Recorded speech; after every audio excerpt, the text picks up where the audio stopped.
ओम शांति।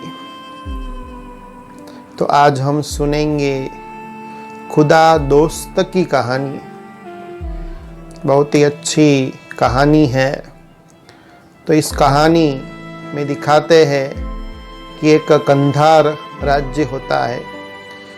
वहाँ का जो बादशाह है वह है अरवाज खान। तो अरवाज खान बादशाह की कोई भी संतान नहीं होती है। तो उन्होंने अपने राज्य के अंदर अपने मृत्यु के बाद राज्य का राजा कौन बनेगा उसका एक कायदा बनाया था।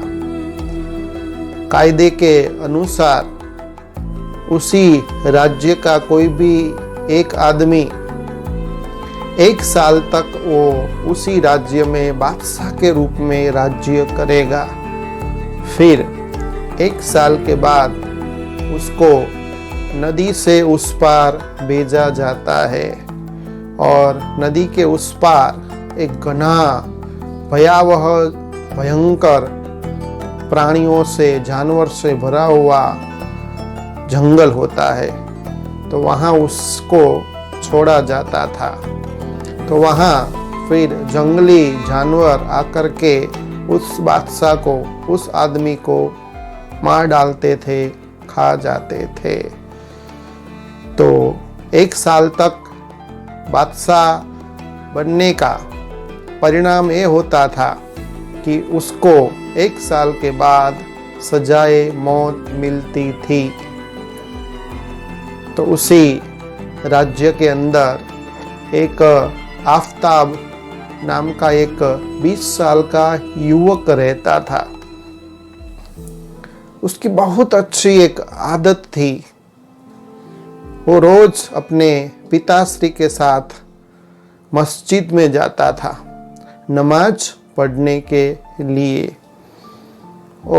इसका ये रोज का कार्य था। तो जब वो मस्जिद के अंदर नमाज पढ़ने जाता था तो उन्होंने जो खुदा थे, जो अल्लाह थे, उसके साथ एक करीब का रिश्ता जोड़ लिया होता है। वो खुदा को दोस्त के रूप में नमाज पढ़ता था, याद करता था, उनके साथ बातचीत करता था और हर कार्य, हर बात, हर काम खुदा दोस्त को पूछकर ही करता था। ये आफताब की आदत बन चुकी थी। तो एक बार उसके अब्बा जान आफताब को मिलने के लिए घर में आते हैं।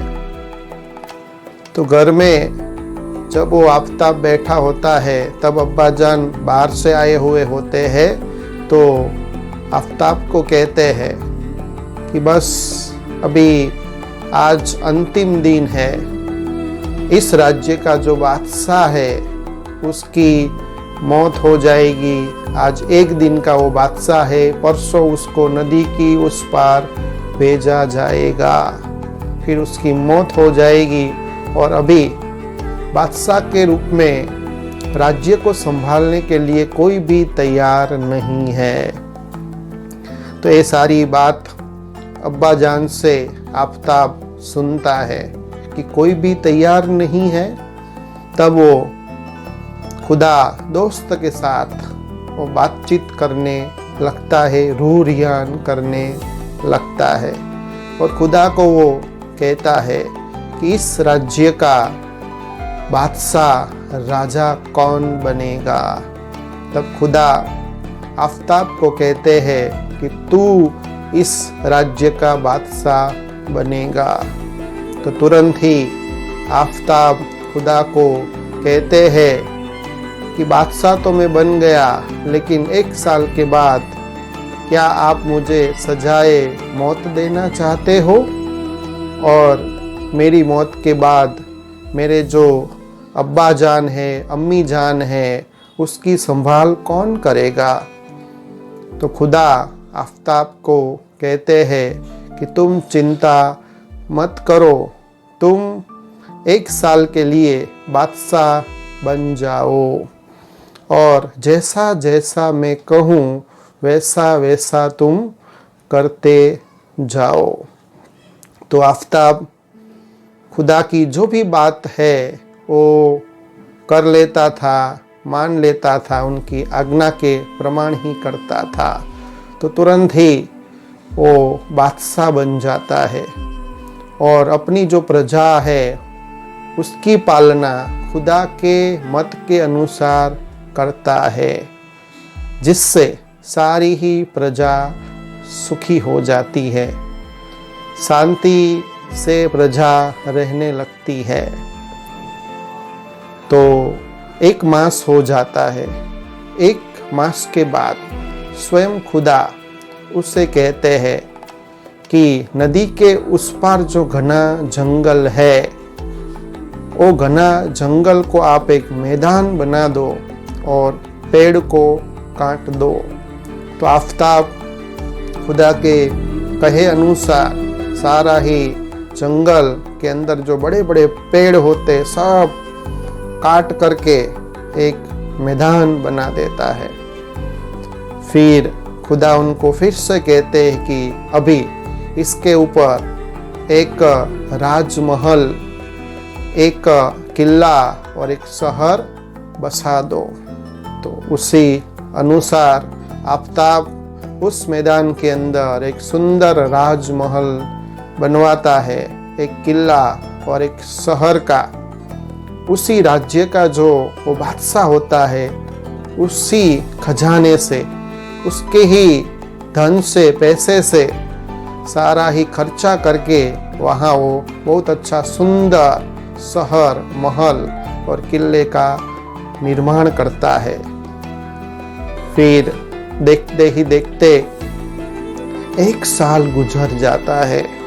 तो जब एक साल गुजर जाता है तो कायदे के अनुसार बादशाह को नदी के उस पार जाना होता है। तो ये आफताब को भी, जो बादशाह बन चुका था, एक साल हो चुका था इसी राज्य में, तो उसको भी नदी के उस पार जाना था। तो नदी के उस पार जाते पहले वो सारे ही अपने राज्य के अंदर वो ढिंढोरा पिटवाता है कि जिसको भी नदी के उस पार जो सुंदर शहर बसा हुआ है वहाँ कोई भी आ सकता है, और जो भी वहाँ आएगा उसको मैं उनके दर्जे के अनुसार मुफ्त घर दूंगा, और उसी शहर के अंदर वहाँ मैं ही बादशाह रहूँगा। तो ये सब ढिंढोरा प्रजा लोग सुनते हैं तो सभी खुश हो जाते हैं, और दूसरे दिन आफताब नदी के उस पार जाने के लिए रवाना होता है। तो देखते हैं सारी प्रजा भी सुख शांति लेने के लिए उसके साथ चलती है। तो ये थी सारी खुदा दोस्त की कहानी।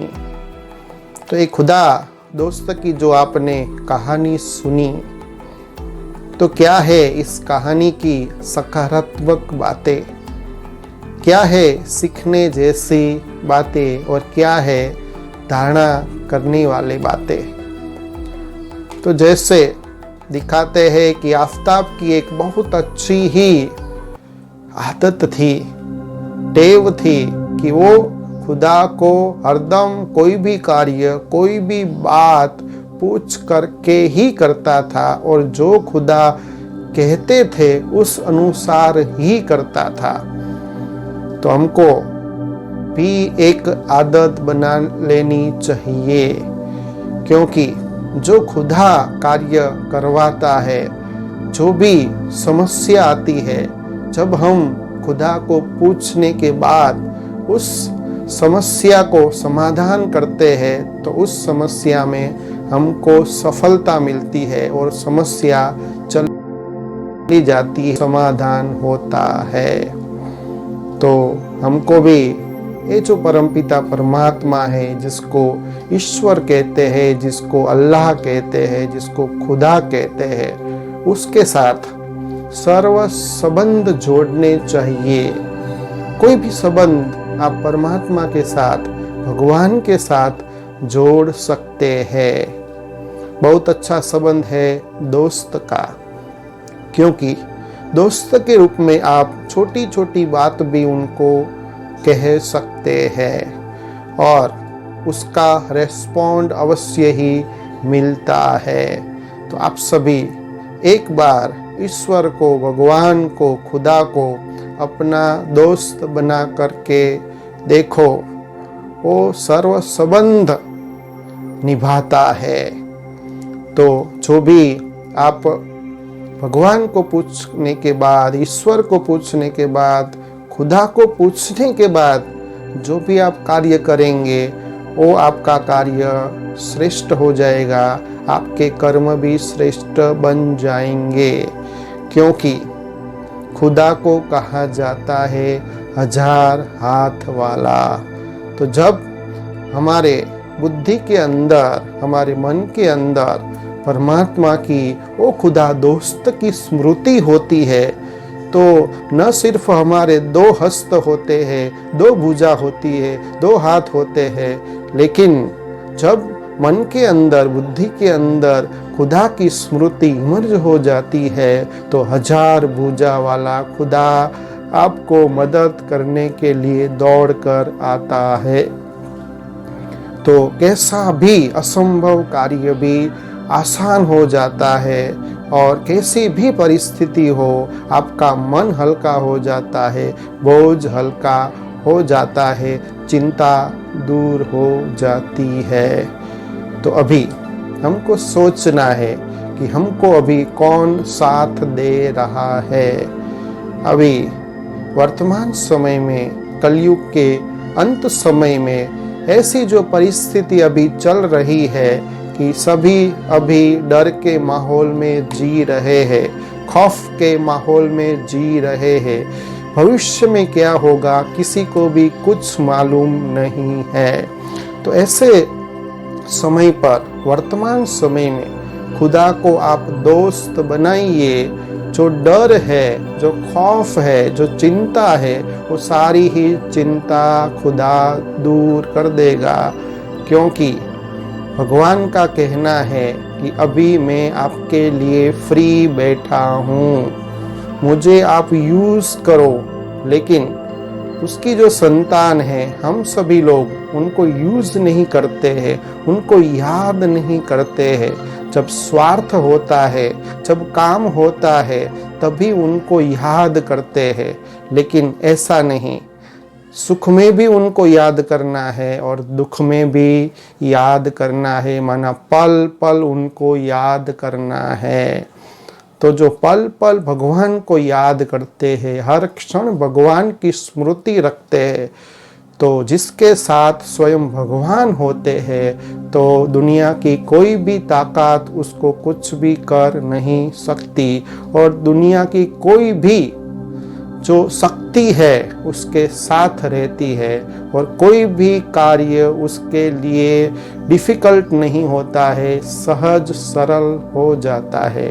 क्योंकि उसको सहयोग देने वाला कौन है, उसको मदद करने वाला कौन है? स्वयं खुदा दोस्त। तो यही खुदा दोस्त का एक कायदा है। जैसे उस कहानी में भी बादशाह ने एक कायदा बनाया था, उस कायदे के अनुसार वो बादशाह बन पाता था 1 साल के लिए और फिर उसकी मृत्यु हो जाती थी। तो ये जो खुदा है, जो ईश्वर है, ये जो अल्लाह है, ये जो भगवान है, आत्मा का पिता परमात्मा है, उसका भी एक कायदा है। वो कायदा कौन सा है? एक कायदा है कि हिम्मते मर्दा मददे खुदा। जब आप हिम्मत का एक कदम बढ़ाएंगे तो मदद देने के लिए खुदा भगवान 1000 कदम देने के लिए आपके पीछे पीछे आता है और आपको जरूर अवश्य ही मदद करता है।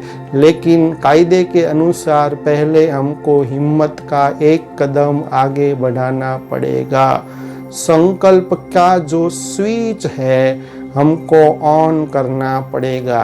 जब हमारी मन और बुद्धि के अंदर परमात्मा का जो स्वरूप है वो जब याद आता है, तभी स्विच ऑन होती है, हिम्मत आती है, तभी परमात्मा की मदद मिलती है। तो कैसी भी समस्या हो, घर का कोई भी छोटा मोटा काम हो, लेकिन हम भगवान को पूछने के बाद ही करें। और भगवान को हम अपने घर गृहस्थ में भल हम रहते हैं, लेकिन जो बड़ा सदस्य है तो बड़ा सदस्य भगवान को बना दो और हर बात उनको। तो आपके घर के अंदर जो भी भंडारा या भंडारी है वो कभी भी खाली नहीं होगा और साक्षात लक्ष्मी आपके घर में ही रहेगी। ये है सनातन सत्य। क्योंकि जिस घर के अंदर भगवान का रोज आह्वान होता है, भगवान को रोज बुलाते हैं, तो उस घर में लक्ष्मी न हो ऐसा हो ही नहीं सकता। तो वर्तमान समय खुदा को हम, भगवान को, ईश्वर को अपना साथी बना ले।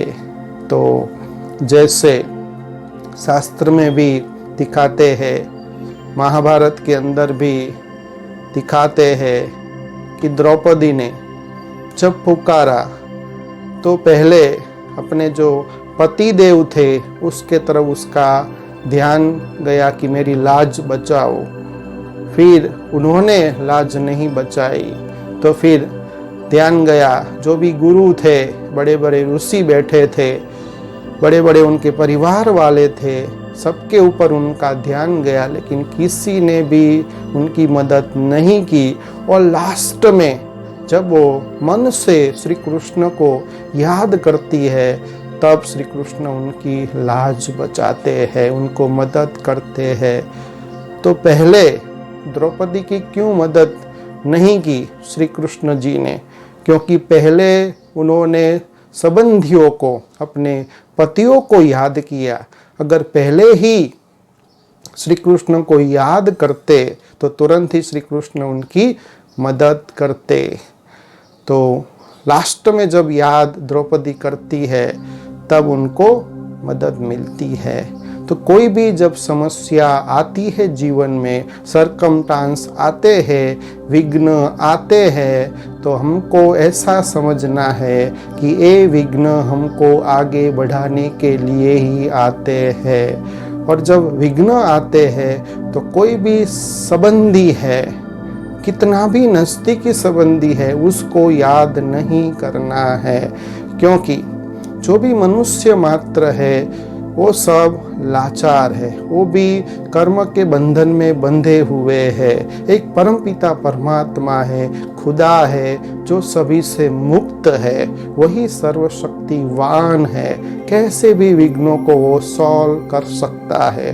तो कोई भी परिस्थिति आती है तो लास्ट में हम परमात्मा को, खुदा को न बुलाए, लेकिन तुरंत ही उसको बुलाए तो तुरंत ही उसकी मदद मिलती है। और जितने भी हमारे जीवन के अंदर परिस्थिति आती है तो ऐसा समझना है कि हमको आगे बढ़ाने के लिए, हमारी सहन शक्ति को बढ़ाने के लिए, हमको निखारने के लिए, हमको कुछ देने के लिए परीक्षाएं आती है।